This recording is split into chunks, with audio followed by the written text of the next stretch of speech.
Assalamualaikum, selamat pagi kembali bersama kami di Malaysia. Hari ini edisi Khamis 23 Jun 2022. Terus bertemankan kami berdua 1 jam ini. Saya Hanif Miswan dan saya Hazrina Kasim. Yang pastinya bila sebut 23 Jun, sedar tak sedar dah pertengahan tahun. Banyak perkara yang berlaku dalam kehidupan kita. Dan yang pastinya hari ini kita nak kongsikan pelbagai perbincangan yang menarik. Tapi fokus utama hari ini sesuatu yang mendebarkan rakyat. Yang menggusarkan juga. Ini kita nak bercerita sedikitlah berkenaan dengan subsidi minyak. Betul, Betul yang dikatakan akan dimansuhkan subsidinya pada 1 Julai ini. Dan yang semestinya kalau kita lihat pada tahun lepas subsidi ini hanya untuk bersifat sementara selama 3 bulan. Namun dipanjangkan tempohnya sehingga ke hari ini dan kerajaan telah memutuskan untuk memansuhkannya pada 1 Julai ini. Bukan itu saja, tapi kita ada juga subsidi telur dan ayam turut sama terkena tempiasnya. Betul. Jadi kalau kita perhatikan di dada-dada akhbar ataupun surat khabar yang kami pegang ni pun memang semua berpusat berkenaan dengan penceritaan tersebutlah. Selain daripada subsidi yang dimansuhkan, minyak botol tersebut paket saja yang dikekalkan. Tetapi ada juga yang menunjukkan bahawa bantuan kerajaan diberikan ditambah nilai dan itu yang menjadi perbualan lah saya percaya kepada semua. Melihat kepada pro dan kontranya, melihat kepada kenapa dan mengapanya. Jadi rakyat juga perlu bersedia dari awal lah. Maksudnya dah 23 Jun ni ada lagi 7 hari lebih kurang seminggu untuk kita bersedia bermula pada 1 Julai nanti. Dan yang pastinya juga mengenangkan kepada situasi bagaimana rakyat perlu berdepan dengan cabaran kos sara hidup ketika ini dengan kenaikan harga sudah tentu apabila subsidi ini dimansuhkan dan bantuan keluarga Malaysia ini sebenarnya akan diberikan fokus utama kepada golongan B40 lah, di mana mereka akan menerima manfaat RM50 dan juga RM100 tambahan untuk bantuan kewangan ini.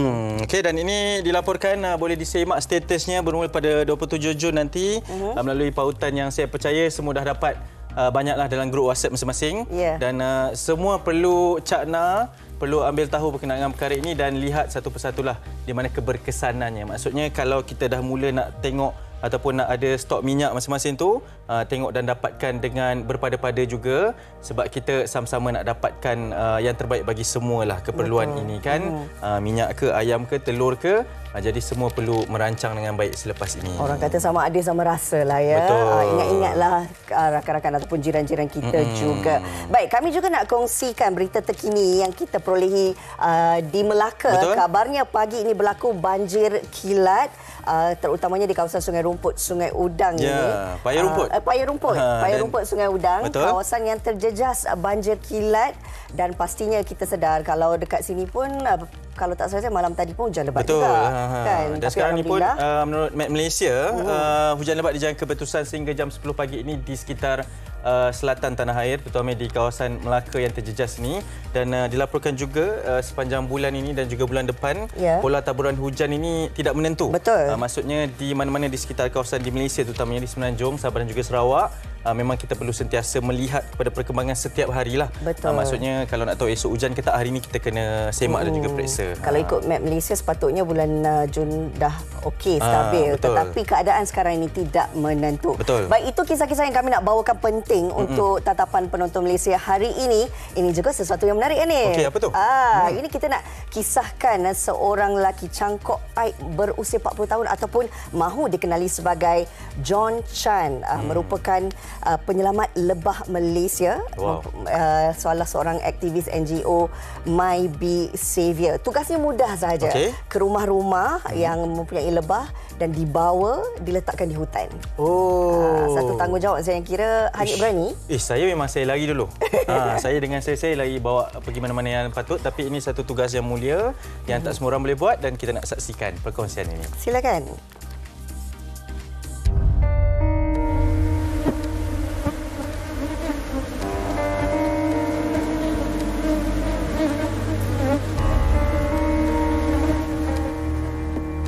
Lebah, serangga utama yang banyak membantu dalam ekosistem alam sekitar.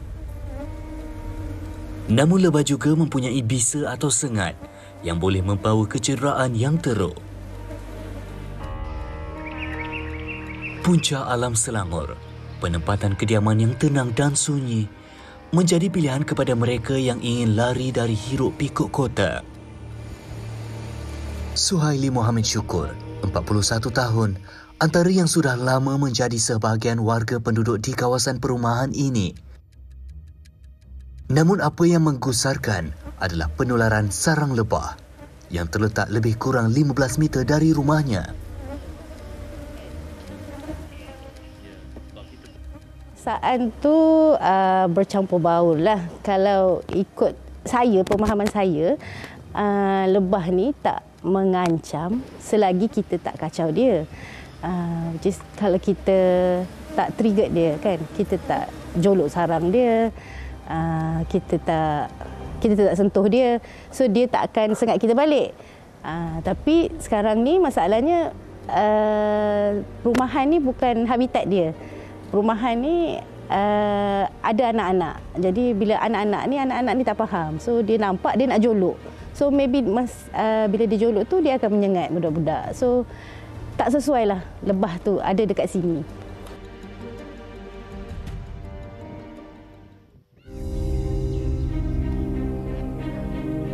Chan Kok Ai, 40 tahun atau mesra dipanggil John Chan. Misinya menyelamatkan serangga yang berbisa, walaupun tugas ini bakal menggadaikan nyawa. Namun John Chan bertekad untuk membela nasib serangga yang semakin diancam kepupusan.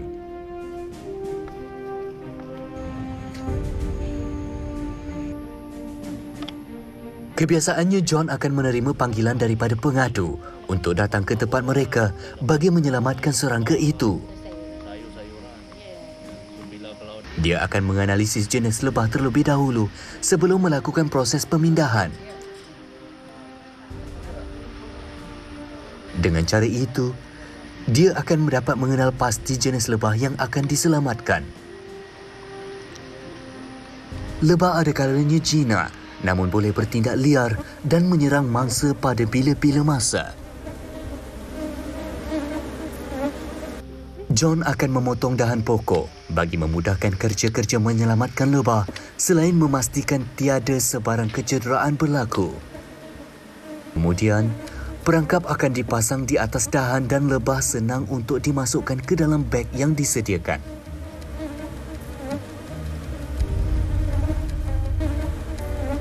Nampak mudah, namun cukup berbahaya kerana dia terpaksa berhadapan dengan ribuan lebah yang berbisa. Dek kerana minat, dia sanggup melakukan pekerjaan yang jarang diceburi ramai selain rasa tanggungjawab terhadap kitaran hidup serangga kecil ini. Lebah, boleh kata kebanyakan makanan kita bergantung kepada lebah sebab lebah adalah ejen penderbungaan. Kalau tak ada lebah, maknanya bunga jantan dengan bunga betina tidak boleh mengawan. So kalau tidak boleh mengawan, kita tak akan dapat kita punya buah, banyak buah yang kita makan tu bergantung kepada lebah. Lagi satu pasal madu lah. Madu sebab lebah menghasilkan madu untuk makanan kita juga. Kebiasaannya lebah akan membuat sarang di tempat yang sunyi, gelap dan berduri. Hal ini menyukarkan kerja-kerja menyelamat kerana dia terpaksa merasai duri tajam serta lebah yang berbisa. Dia juga sudah beberapa kali terkena sengatan lebah walaupun memakai sarung tangan yang bersesuaian ketika melakukan misi menyelamat ini. John juga merupakan aktivis NGO My Bee Saviour atau lebih dikenali sebagai penyelamat lebah Malaysia sejak 4 bulan lalu.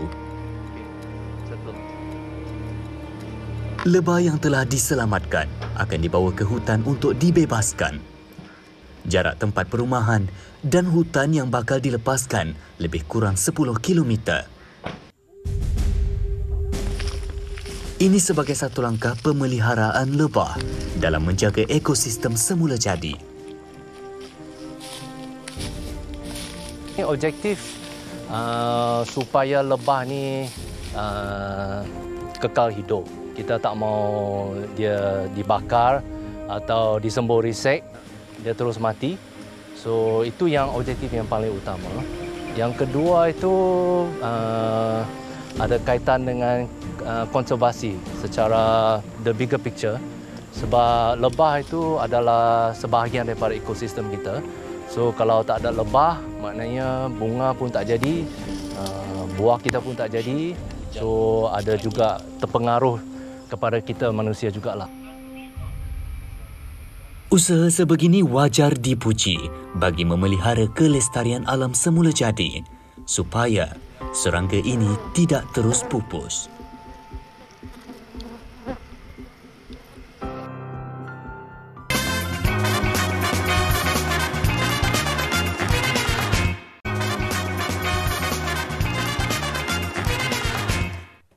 Kembali lagi bersama kami di Malaysia hari ini dan yang pastinya kita nak bawakan kepada satu perbincangan yang saya kira penting untuk lepasan-lepasan SPM yang baru saja menerima keputusan mereka. Betul. Saat dan ketika ini mungkin tengah terfikir apakah hala tuju masa depan mereka?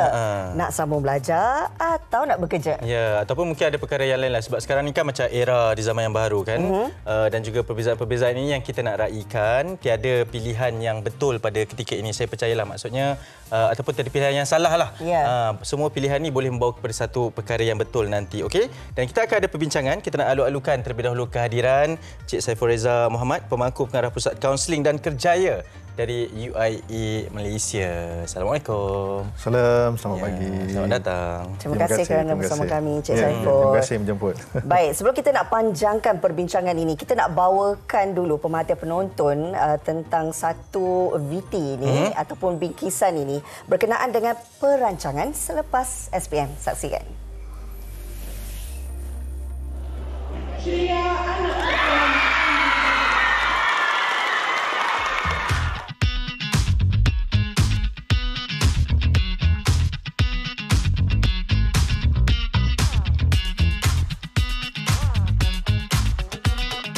Apa yang korang buat lepas SPM? Yang pertama, pergi cari kerja part time. Tak kisahlah kerja rider ke, untuk tambah pengalaman supaya boleh masuk dalam resume. Yang kedua, pergi join kelas online. Sekarang banyak sangat kelas online. Tambahlah skill, kelas fotografer ke, kelas videografer ke, kelas marketing ke. Yang ketiga, ikut minat dan skill yang you ada. Contoh kalau you minat atau you ada skill dalam specific area, cuba search course yang berkaitan dengan bidang and skill yang you minat tu. Yang keempat, apply banyak-banyak tempat. Jangan just apply dekat satu tempat je. Nanti bila dah dapat banyak offer tu, korang boleh compare yang mana yang terbaik untuk korang nak further study.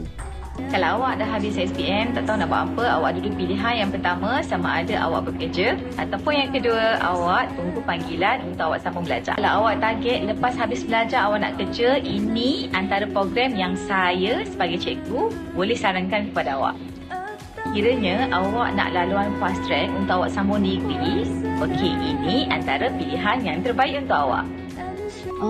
UPU dah tak buka lagi dah rayuan selepas keputusan rayuan dah keluar. Maknanya bagi sesiapa yang gagal, you all boleh cuba buat permohonan melalui institusi yang menawarkan program-program tertentu.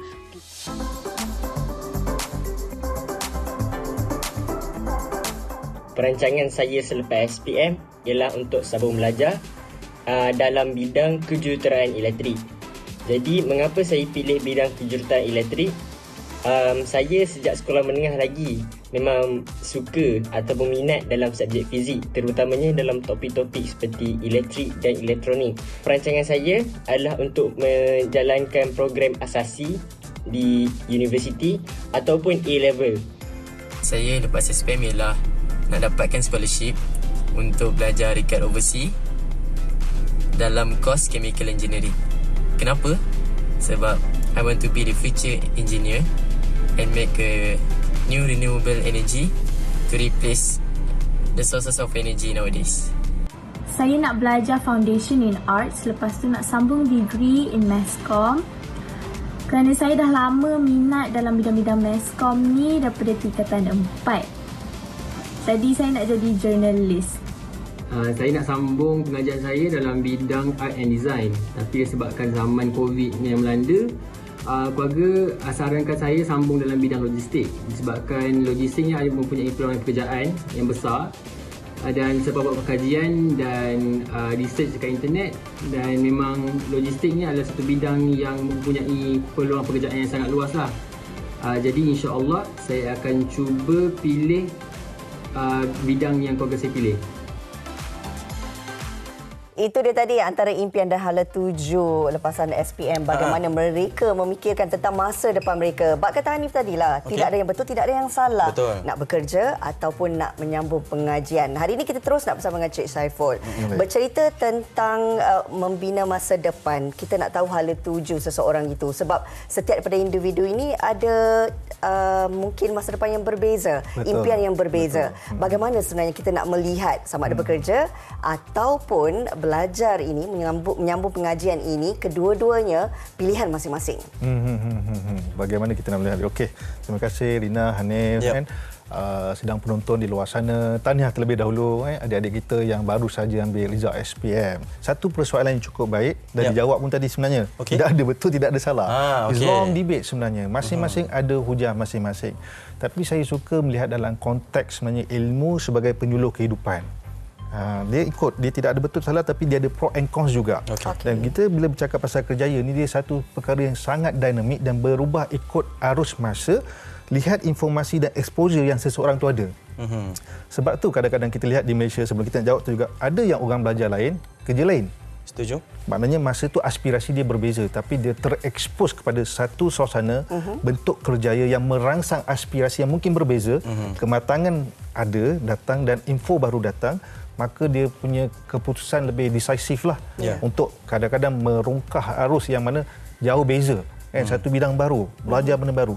Sama dalam konteks dilema sama ada nak kerja ataupun belajar terus. Umumnya belajar. Dan kita lihat dalam belajar, maknanya nak terus kepada belajar dulu, kita tengok ada orang yang masa dia belajar dia dah start buat bisnes.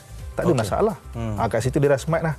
Dia belajar, dia slowly buat bisnes, dan di universiti sekarang kebanyakan memang ada pusat yang membangunkan bakat-bakat ke arah keusahawanan. Sebab prospek kerjaya terlalu besar. Tak semestinya dengan belajar tu kita end up dalam bidang kita. Ada yang belajar, get the knowledge, fundamental tu dia dah settlekan, dah siap, ilmu penyuluh kehidupan kan. Dan sebenarnya belajar ni dia punya konteks bukan saja kelulusan, degree dan sebagainya. Di situ adalah konteks tentang kehidupan, networking, sama ada knowledge soft skill yang dibangunkan, leadership dan sebagainya. Maka selepas itu dia buat keputusan nak straight away buat bisnes. Go ahead, tak ada masalah. Dia yang pergi kepada bekerja nak terus, buat bisnes terus dan sebagainya. Ada yang step macam tu juga sebab mungkin tuntutan hidup. Kadang-kadang background keluarga tak berapa orang what call supportive, maka dia terpaksalah kerja dulu, what we call support keluarga dia, ataupun memang passion dia, ataupun dia dah start zaman sekolah lagi, dia dah ada income dan itu yang memberi aspirasi dia, dan dia rasa apa nak pening-pening kepala. Tiba-tiba dia kata income dia lebih besar daripada orang bekerja. Dia nak straight forward. Tak ada masalah, tapi sooner or later dia still perlukan pendidikan, kos pendidikan dalam konteks masyarakat kita mengangkat social status. Setuju. Social status, orang lihat, bahkan menantu pun dia lihat budak ni dulu mengaji macam mana, setakat bagaimana. Kerja belakang cerita dulu, belajar ke tak belajar, ada background pendidikan ke tak ada background pendidikan. At the end of the day, akan dalam konteks social status tu dipandang. So dia buat bisnes dan sebagainya, dan ada juga orang yang dia buat bisnes tapi slowly dia akan pergi ke arah belajar, sama ada part time dan sebagainya, or dia punya bisnes dah berkembang maju, nothing yang dia rasa bidang perniagaan ni dia dah fingertips lah, kencang. So dia nak masuk kepada dunia pendidikan kemudiannya. Tak ada masalah. Cuma untuk kemahuan dan keperluan sendiri. Cik Saiful, saya nak bawa kepada satu perbincangan sebab ni lepasan SPM berusia 18 tahun mungkin pada tahun ini kan, dan ibu bapa pastinya masih lagi nak membentuk mereka ni, sangat diperlukan. Saya nak tanya batasan ni, mungkin sebab ramai ibu bapa juga yang menonton. Betul. Di antara minat anak itu untuk sama belajar ke arah mana, mereka 18 tahun remaja, saya dulu pun mungkin nak jadi lain. Jadi apa tuan ni? Nak jadi seorang angkasawan. Tapi rupa-rupanya minat lain pula kan. Pada 18 tahun lain minatnya. 21-22 tahun lain minatnya. Di mana batasan ataupun garisan ibu bapa untuk membentuk kecenderungan minat seorang anak itu? Kita tak nak memaksa mereka, tapi kita nak mereka juga ada keperluan, tapi kita nak mereka juga berjaya menjadi seorang yang baik satu hari nanti. Hanif, you hitting a really important punya question by the way. Sebab Malaysia ni kita jarang nak bercakap tentang pembangunan bakat. And kita follow the flow, and basically masa budak-budak tu kat bangku sekolah kita asyik fokus akademik. Okey, di mana batasan? Sebenarnya mengikut ni teori dalam psikologi dan kaunseling, pembangunan kerjaya berlaku sejak budak tu masih kecil. Okey. No specific age, but they started to understand pekerjaan ibu ayah dia. So dia tengok mak ayah dia, sama ada dia aspirasi nak jadi macam mak ayah dia ataupun tidak. Contohnya, for example, ada anak. Anak dia kat TV, kat rumah tengok, mama keluar TV lah. Kan, mama Peta bercakap, orang suka nak jadi macam mama lah. Cantik. Itu dah sebenarnya, nak cerita batasan itu permulaan. Dan macam saya katakan tadi, exposure dan informasi itu membentuk. Membentuk. That is why tanpa kita sedar kadang-kadang anak-anak kita terekspos dengan pelbagai. That is why budak-budak sekarang yang generation disebabkan ledakan teknologi, informasi mudah didapati. Somehow aspirasi mereka ataupun kerjaya informasi mereka lebih besar. That's why kadang-kadang tak boleh pandang rendah kepada informasi yang mereka ada. Setuju. Dan ibu bapa yang kadang-kala terperangkap dengan corak trend ataupun job market yang lama. Kat situ akan ada konflik juga. Tapi Hanif, yang menariknya mengikut kajian, orang Asia ni sebenarnya dalam konteks psikologi kaunseling bukan Malaysia saja. Memang decision making orang Asia ni ada strongly influenced by parents. Itu secara budayanya. Secara budaya memang mak ayah pun. Betul. Kalau kita lihat konteks lepas SPM ni, yang banyak dah start apa consultation, nak booking masa saya bukannya anak-anak. Mak ayah bila kita join program Jom Masuk Universiti yang bertandang kepada booth, yang tanya soalan demi soalan, nak explore semua. Kadang-kadang mak ayah lebih daripada apa yang anak punya persoalan. Seolah-olah membina masa depan itu adalah melalui keputusan ibu bapa itu sendiri. Tapi seharusnya untuk menentukan masa depan ini perlu individu itu sendiri tahu apa yang dikehendakinya. Dalam situasi ini, bagaimana sebenarnya kalau nak memilih sesuatu kursus, adakah seseorang individu ataupun lepasan SPM ini mereka harus fikirkan apakah yang tengah trend ketika ini pekerjaannya, ataupun mengikut sahaja kemahuan ataupun bak kata Hanif lah, kadang-kadang umur 18 berbeza pula minatnya, kecenderungannya. Jadi dalam situasi ini juga satu dilema, Cik Saiful. Bagaimana? Okey, Lina, you also hitting a very significant question yang sebenarnya the word dilema tu memang pasti dan pasti sebab budak-budak lepasan SPM ni with whatever dia punya result, dia ada banyak choices. Okey, so nak tengok sekarang ke macam mana. Jadi dalam konteks counselling pun sebenarnya apabila kita buat counselling kerjaya, kita akan mengenal pasti apa yang dia punya interest, dia punya personality bagaimana, kebolehan attitude dia bagaimana, career values dia bagaimana, dan kita akan cuba matching dengan prospek. Jadi bila bercakap pasal market, agak big risiko kalau kita tengok market sekarang sebenarnya. The best adalah kita forecasting. Jadi kita memang kena forecast apa yang bakal berlaku mungkin dalam 5, 6 tahun ataupun 10 tahun akan datang. So forecasting ni sebenarnya amat mudah buat negara kita sebab kita ada negara yang memang agak mendahului dalam konteks kerjaya ataupun teknologi dan sebagainya. Kita can always use US punya career related portals, website yang sebenarnya dia dah banyak bercerita tentang future of works. Jadi kalau nak forecasting ni, better kita 5 ke 10 tahunan untuk mendapat bayangan, dan kita kena, of course lah, analisis ni bila 7-18 tahun dia memanglah tidak begitu detail. That's why dalam konteks kerjaya pun kita tak boleh serah bulat-bulat kepada adik-adik kita ni. And the best part untuk adik-adik pun sebenarnya dalam konteks pemilihan yang dilema tadi, disarankan memang bercakap dengan orang yang lebih dewasa daripada kita. Bill Gates for example, macam mana dia boleh buat satu keputusan kerjaya yang luar biasa. Ramai orang-orang hebat yang kita tengok di luar sana, yang mana keputusan mereka dipengaruhi oleh bukan rakan sebaya. Kalau rakan sebaya, jawapan dia lebih kurang sama. Dan orang-orang hebat tu kita tengok macam Bill Gates, kawan-kawan sekeliling adalah mereka yang 5 mungkin 6 tahun lebih dewasa daripada mereka. Mereka yang dalam proses dah melalui. Jadi kita kat belakang tengok whatever success ke failure pun still a good lesson for us. So dalam career counselling memang kita agak suka buat forecasting juga. Jangan lihat yang terkini sebab dia akan orang kata big risk. Kan? Dia sangat dynamic, volatile. So dia akan berubah-ubah. Macam ni rupanya bercakap dengan kaunselor. Itulah. Baik. Cik Saiful, saya nak melihat kepada satu perkara inilah. Bila kita fokus, kita menjangkakan pada satu karier. Sebab apabila kita mengenai mereka yang kita ingin bentuk ini baru lepas SPM, mereka nak masuk meneroka ke alam baharu ni, satu keputusan yang berbeza berbanding dengan sesi persekolahan dah lama, dah rasa kan, dari sekolah rendah sampai sekolah menengah. macam mana nak tahu bahawa ini satu keputusan yang betul di tahap mana risiko tu kita dah ambil sampai kita perlu mengubah keputusan tersebut atau apa arasnya itu, Cik Saiful? Okey, satu soalan yang begitu baik juga. Sebenarnya dalam konteks ni saya sendiri pun kita sebagai pengamal kita tengok ada dua perspektif. Satu dalam bentuk suggestion, saringan dan teori. Satu lagi nasihat yang secara praktikal. Kita mula dengan teori dululah. Like I said, exposure dan information sangat penting. Sebenarnya di luar sana terlalu banyak informasi yang berkaitan kerjaya. And globally pun sebenarnya macam for example World Economic Forum. Bukan saja dicerita pasal market di Malaysia, satu dunia. Industri apa yang besar, industri apa yang berkembang, industri apa yang bertahan. Bahkan dia dah buat satu kajian industri apa ataupun pekerjaan apa yang mungkin lapuk dek zaman, dah tak lagi relevan. Okey. Simply Google dan budak-budak sekarang ni, generasi sekarang ni sangat beruntung berbanding dengan kita dulu-dulu. Mentaliti lebih kurang sama je kot. Okey. Kan tadi ada VT cerita pasal beasiswa kan, contoh. Kalau kita terperangkap dengan idea yang lama, kan, kita akan dengarlah jawapan macam GPA, MARA dan sebagainya. Betul. Sedangkan sekolah sekarang ni banyak. Kan, cuma bezanya bagaimana nak tahu tak tahu. Kan kadang-kadang informasi itulah maknanya kalau GPA, SPA senang. Dan syarikat menawarkan pelbagai scholarship dan you kena masuklah syarikat punya web. Dan memang kena buat homework. Hari ni mungkin nak masuk Saint Nabi, minggu depan Maybank, minggu depan setiap hari lah maknanya you buat homework sikit. Kan? Setiap company dia ada menawarkan peluang. Okey, bila cakap pasal konteks yang saya kata praktikal, kan, saya suka petik Jack Ma sebenarnya. Dan ada asas dia juga. Jack Ma dia kata sebelum umur 30 tahun kadang-kadang you tak tahu apa yang terbaik bagi you. Setuju lah. Kadang-kadang dia ada aspirasi, belum buat. Sebab tu ramai juga budak yang pergi pada praktikum. Dia ada aspirasi, contoh dia ambil accounting. Oh, glamour kan, ambil accounting glamour. Kan? Dan dia nampak prospek sangat promising, boleh jadi chartered accountant dan sebagainya. Tapi bila undergo 6 bulan punya practical training, baru dia rasa tak boleh pergilah, tak boleh go. Aspirasi dan praktikal dua benda berbeza.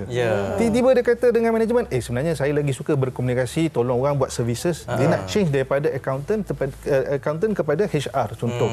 Ini real case berlaku. Ini lebih praktikal lah. Praktikal. So Jack Ma kata sebelum umur 30 kadang-kadang kita tak tahu apa yang terbaik, start doing. Buat dulu baru rasa, baru tahu, and then buat decision.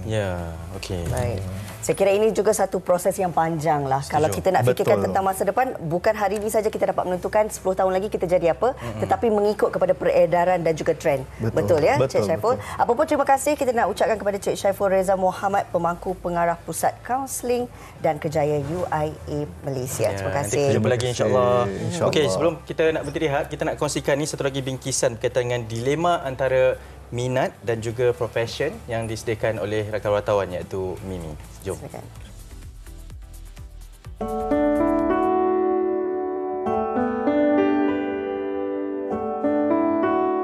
Sejak kecil lagi, dia telah menunjukkan bakat dalam melukis. Nurdini Hana Muhammad Nazrin, 18 tahun, kini berada dalam fasa mengenal pasti minat dan kemampuan dirinya untuk melanjutkan pelajaran ke Menara Gading. Bekas pelajar SPM 2021 ini berjaya memperolehi keputusan 9A dalam keputusannya.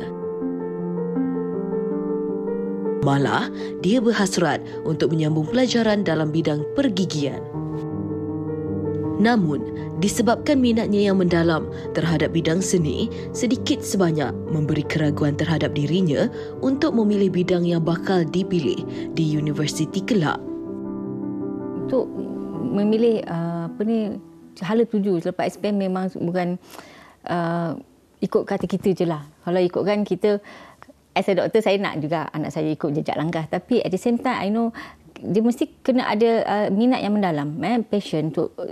Dan kita juga pentingkan tentang peluang pekerjaan tu ada. Kadang-kadang kita tengok ada minat tapi tak ada peluang pekerjaan. Kita tahu semua manusia ni kan berbeza-beza. Walaupun semua anak ni ada 5 pun lain-lain minat dia. Jadi kita as a parents, kita just support saja. Dia suka ni, kita support. Dia suka ni, kita support. Dan kita nak tengok, is it akan, ada kadang-kadang ni macam hangat-hangat tiap ayam je kan. So we watch lah. Kata dia suka ni, tapi at the end dia rasa bosan. Bila ada minat kat sains tu, saya rasa itu faktor saya dapat cemerlang dalam SPM. Jadi bila dah SPM tu rasa berbelah bahagilah juga sebab bukannya saya minat sebelah berat ke apa, berat sebelah ke. Cumanya saya ada 2 minat yang sama macam tu. Jadi saya luangkan masa saya ni untuk buat macam research kat rumah, macam kalau ke arah ni pathway dia macam mana, dan nak tahu yang memang 2 tu memang arah berlainan lah, memang sangat lain. Saya rasa saya tak patut macam buang saya punya skill dalam buat kemahiran sains tu. Jadi saya rasa nak teruskan dalam sains, walaupun dalam hati saya gunakan art tu untuk mungkin lebih sebagai hobi. Bagi Hana, dia perlu bijak memilih demi masa hadapannya. Dia yakin dengan kelebihan dalam seni lukis mampu membantunya membina kemahiran motor yang lebih baik untuk menjadi seorang pakar pergigian. Malah, baginya dengan minat seni itu memberi kelebihan buatnya untuk berkarya sebagai doktor gigi yang hebat.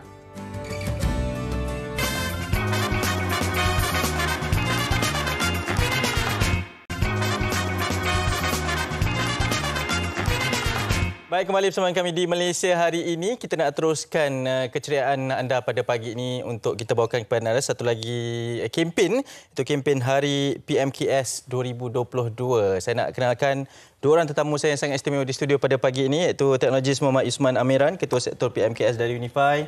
Selamat datang Tuan. Dan juga di hujung sana adalah Tuan Muhammad Rizwan Afandi Abdul Rahim, Director Adaptasi Digital MDEC. Selamat datang kedua-duanya. Okey, mungkin kita nak mulakan terlebih dahulu dengan Hari PMKS 2022 ni. Silakan. Hari PMKS ni sebenarnya disambut secara global ya, semenjak tahun 2012. Okey. Tapi tahun ini kita melihat kesan kepada PMKS di Malaysia pada PKP. Kita rasa mereka perlu bangkit semula. Kita adakan 2 program untuk menghargai pengorbanan usahawan-usahawan PMKS ini dalam ekonomi negara dan juga mewujudkan pekerjaan. So 2 program utama yang kita jalankan ini very special ya. Pertama, kita nak galakkan, kalau hari bapa kita bagi hadiah kepada bapa, hari guru kita bagi hadiah kepada guru. Yang ni kita nak rakyat Malaysia ambil gambar makan di belanja di PMKS, ambil gambar letak kat social media, letak hashtag belanja di SME dan mungkin memenangi hadiah. Wow. Itu program yang pertama. Okay. Program kedua, kita percaya bahawa SME ini perlukan bantuan dari segi penggunaan digital. Kita bawa juga webinar, program-program untuk meningkatkan lagi penggunaan digital di kalangan PMKS. Kita bawa PMKS, usahawan-usahawan yang berjaya menggunakan digital, dan kita tunjukkan bagaimana menggunakan digital untuk penaikan mereka. 2 program yang sangat menarik yang kita akan adakan di Hari PMKS ini. Ya, betul. Dan seiring juga dengan kemajuan teknologi pada ketika inilah. Dan kita fahamkan ada juga kerjasama daripada pihak MDEC. Mungkin Tuan Muhammad Rizwan boleh kongsikan kerjasama tersebut? Okay, terima kasih. Jadi MDEC sebenarnya kami adalah agensi di bawah Kementerian Komunikasi Multimedia Malaysia. Betul. Yang mana kita sebenarnya diamanahkan untuk membantu pihak PMKS ni dari segi aspek penerima gunaan digital.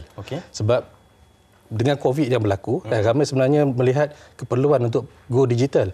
Tapi macam mana nak jadi digital? Dan macam mana saya nak bersedia untuk mengadaptasi teknologi digital. Sebab ialah apa yang kita kata norma baru sekarang ni ialah digital, tapi saya tak faham apa itu digital. Jadi sebab itu kita ada program-program di bawah MDEC yang mana kita bantu pihak PMKS menerusi rakan-rakan kami seperti TM Unify dan untuk membolehkan mereka ni mengguna pakai teknologi digital dan mendapat manfaat sepenuhnya daripada teknologi tersebut. Okey, kalau nak dikongsikan Hari PMKS ni bila akan berlangsung kemuncaknya? 27 hari bulan Jun, tapi kita adakan 10 hari sebelum itu, daripada 20 Jun sehingga 30 Jun. Okey. So banyak lagi masa lah, macam hari ni pergi gunting rambut, ambil gambar. Oh, boleh juga Mungkin menang hadiah menarik, hadiah satu percutian untuk keluarga. Kebetulan. Dan juga gadget. Gadget nak gunting rambut pun nak selepas ni. Tuan, mungkin kalau dari sudut MDEC-nya kerjasama bersama dengan PMKS ni, apa harapan yang diinginkan daripada program ini? Sebenarnya ini satu program yang baik dan MDEC selain daripada kita menyokong program ini, kita pun ada lagi program-program lain, pengisian-pengisian lain yang membolehkan pihak PMKS mengadaptasikan teknologi digital ini secara lebih efektif lah. Contohnya kita ada geran, kita tahu ramai PMKS sekarang ni dia nak tapi dia tak ada kemampuan dari segi sumber manusia. Kita ada program, boleh pergi ke mdec.my, tengok program MyWit. Kita masih ada dana yang boleh dibohon oleh PMKS ini untuk dia mempunyai sumber manusia di sini untuk melaksanakan digitalisasi. Okey, baik, sangat menarik. Saya kira ini satu informasi yang sangat ringkas, padat, tapi saya kira bermanfaat untuk semua semua. Terima kasih sekali lagi kedua-duanya, Teknologis Muhammad Usman Amiran, Ketua Sektor PMKS Unify, dan juga Tuan Muhammad Rizwan Fandi Abdul Rahim, Director Adaptasi Digital MDEC, kerana bersama dengan kami di Malaysia hari ini. Okey, kita nak teruskan banyak lagi perkongsian, tapi saya nak serahkan kepada Hazrina Kasim. Silakan. Baik, terima kasih Hanif. Kalau tadi Hanif bersama dengan tetamu-tetamu untuk membincangkan tentang hari PMKS ini, kita nak beralih kepada kerohanian lah. Topik hari ini kita nak bercerita tentang rahsia seorang hamba dengan Tuhannya, dan untuk itu kita bersama dengan Ustaz Hanafiah Malik, pendakwah selebriti juga juru cakapnya yang sudah pun berada secara atas talian. Assalamualaikum Ustaz.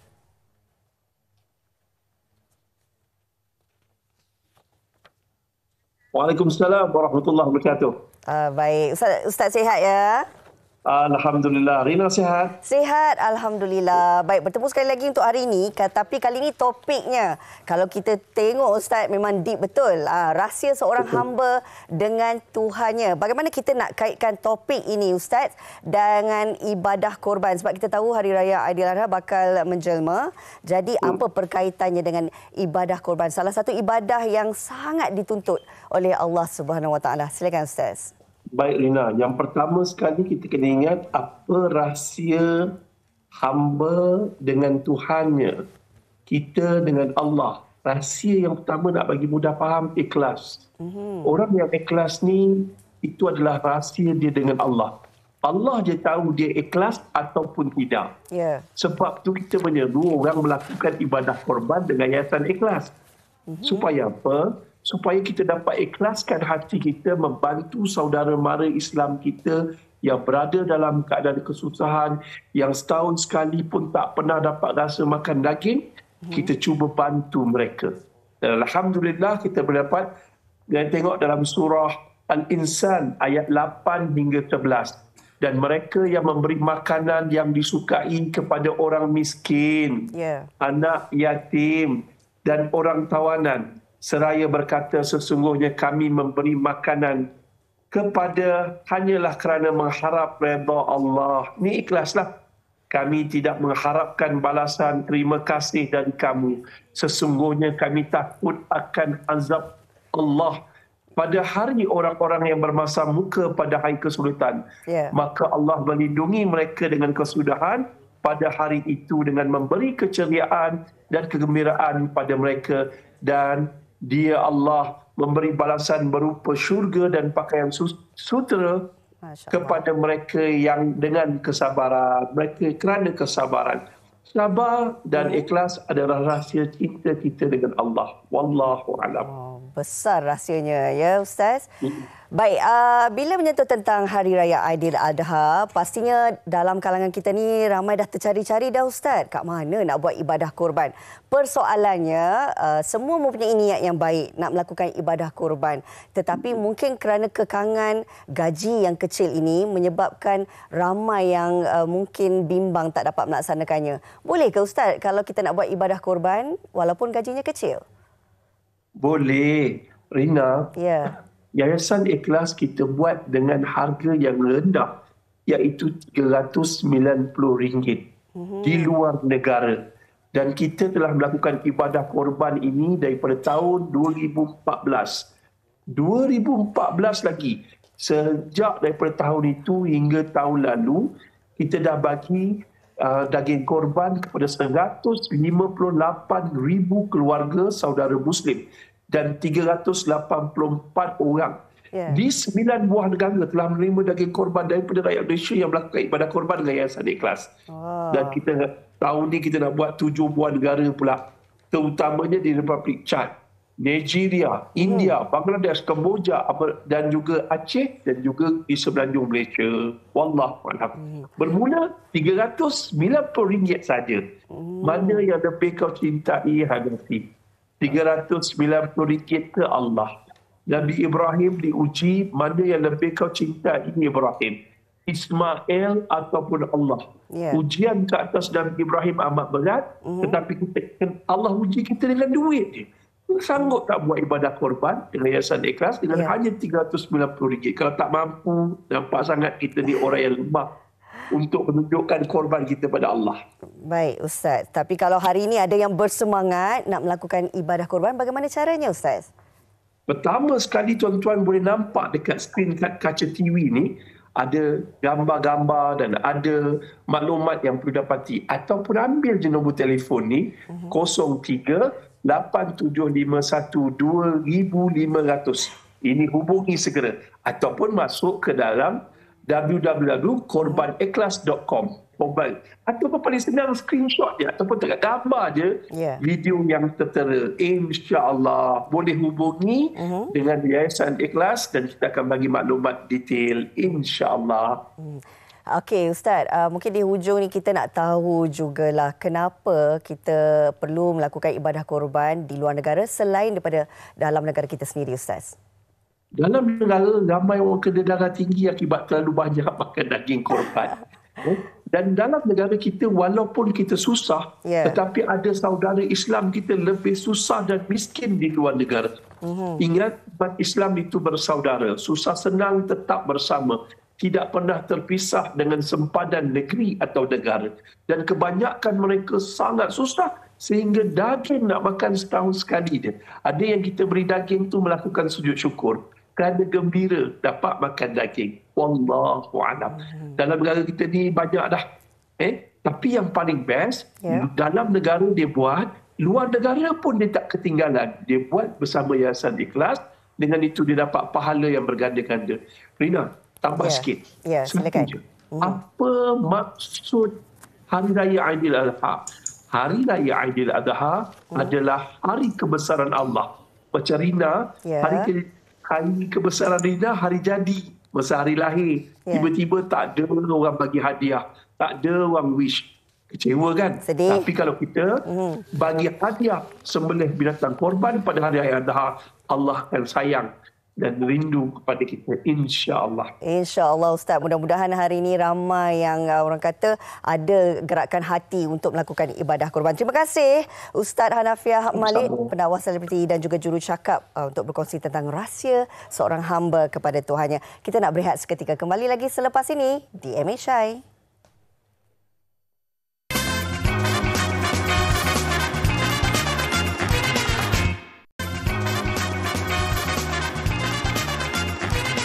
Kembali seorang kami di Malaysia hari ini. Kita nak teruskan perkongsian. Ada satu lagi, ini berkaitan dengan Jubli Emas Fakulti Undang-Undang Universiti Malaya dan juga berkaitan dengan bantuan guaman yang telah pun diumumkan oleh Kerajaan Malaysia kepada rakyat Malaysia dengan dana peruntukan 1 juta bagi tujuan penubuhan Yayasan Tan Sri Ahmad Ibrahim sebagai klinik bantuan guaman. Baik, untuk itu kita berada secara atas talian bersama dengan Profesor Madya Dr. Narizul Adib Kadri, Pengarah Pejabat Komunikasi Korporat Universiti Malaya. Assalamualaikum Prof, apa khabar? Assalamualaikum. Khabar baik, alhamdulillah. Terima kasih. Yang pertamanya tahniah atas lantikan sebagai pengarah ni. Saya percaya ini antara lantikan baru juga di Universiti Malaya. Tahniah.